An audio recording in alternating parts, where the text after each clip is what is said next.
Hi guys, welcome to another episode with us. My name is Beatrice Charles. So we have the pleasure again of shooting in Sylac Media and our editor Manu and the control guy is called Solo. So their numbers will be down below so you guys can check them out. So today we'll be talking about planning and just how planning affects our lives and how it's related to the Bible. So I was listening to Dr. Miles Monroe and he said this like God has a plan for you, but God does not plan for you. Like we all know that God has like good plans for us to prosper and succeed, but God will not plan for you.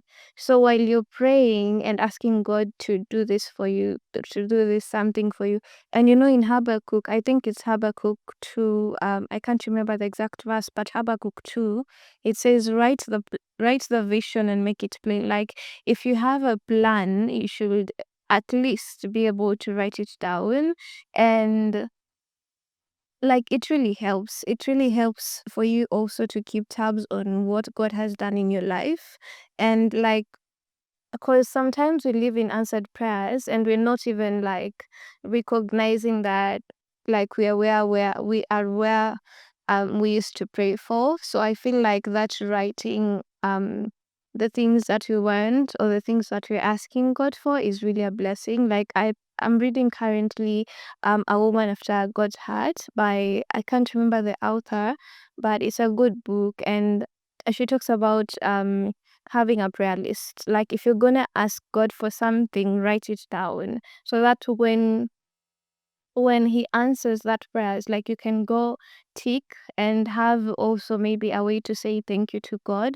Because and even you can do this with your kids so that your kids, kids believe what they see.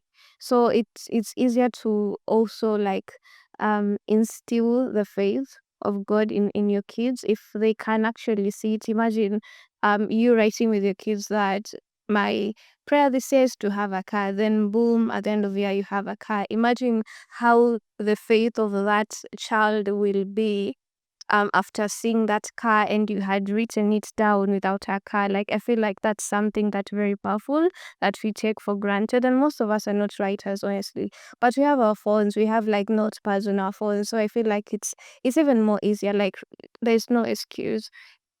So this is also to say create time with your children and have these exercises. Read Bibles with your children, like do do a Bible study game with your child. You can um like have a competition on opening like Bible chapters. Like, it's like just essence of this video is just plan.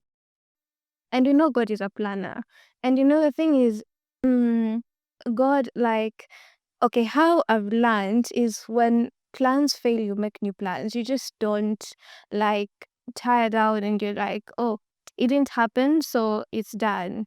No, when plans fail, you make new plans. And we see the plan of God was initially it was for man to live in Eden and to have, we are not supposed to work, we are not supposed to do all these things. But when that plan failed, like, God had another plan. So if your plan fails, you're not there, you're not supposed to stumble, and you're not supposed to be like, see Meisha, see we like it's done. There's no more doing this. But when plans fail, find another way to do it. Like, we don't give up. There's always a plan B. There's always something else that we can do.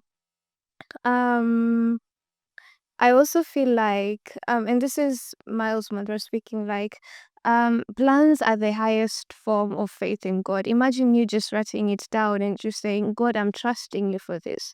Like, God, I'm trusting you for this house.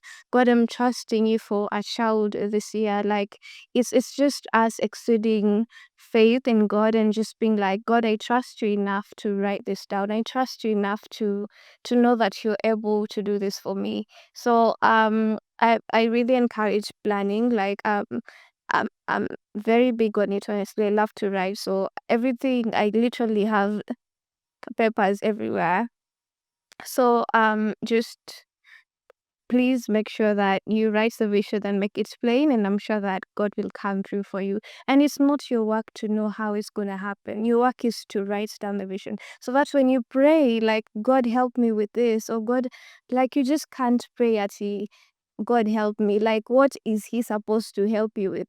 Like, you need to know what you're asking God for. You need to know, like, okay, God help me with this. You can't ask God to guide your steps to go where. Like, where are we going with all of this? So let's make it easier for also our God, so that things can come naturally to us. I think that's the end of this video, guys. I'll see you in my next one. And make sure to subscribe. Thank you guys for those people who have subscribed recently. Welcome to the family. Don't forget to subscribe, like, and share. See you. Bye.